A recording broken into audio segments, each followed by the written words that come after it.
بص يا صاحبي، في سؤال دايما بيلف في دماغي ومش لاقي له اجابه. احنا ليه مقتنعين ان في رب واحنا عمرنا ما شفناه؟ يعني ايه اللي يضمن لي ان الايمان ده مش مجرد فكره ورثناها وخلاص؟ طيب خليني اسالك سؤال، التفاحه اللي في ايدي دي جت منين؟ من الشجر.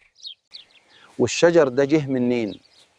من بذره صغيره اتزرعت وكبرت. حلو. طب البذره دي جه منين؟ مين اللي خلقها في الاول؟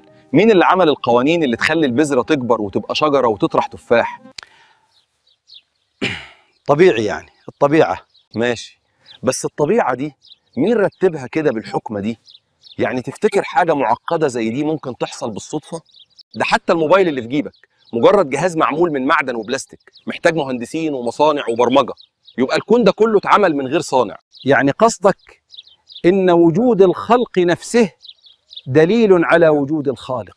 بالظبط. وبص كمان على نفسك، قلبك اللي بيدق من غير ما تفكر، عقلك اللي بيفكر وبيسأل، ده مش مجرد صدفة، ده نظام محكم. بس ساعات بحس اني محتاج اشوف بعيني عشان أأمن قوي. يا صاحبي، انت ما بتشوفش الهوا لكن بتتنفسه، ما بتشوفش الكهرباء لكن بتنور الأوضة، ما بتشوفش عقلك لكن عارف انه موجود. وجود ربنا مش محتاج عينك، محتاج قلبك وعقلك. يمكن عندك حق،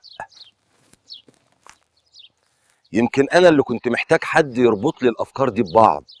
ودي دورنا يا صاحبي، نفكر بعض. الايمان مش بس وراثه، ده عقل وقلب وتجربه، وربنا اكبر دليل على نفسه.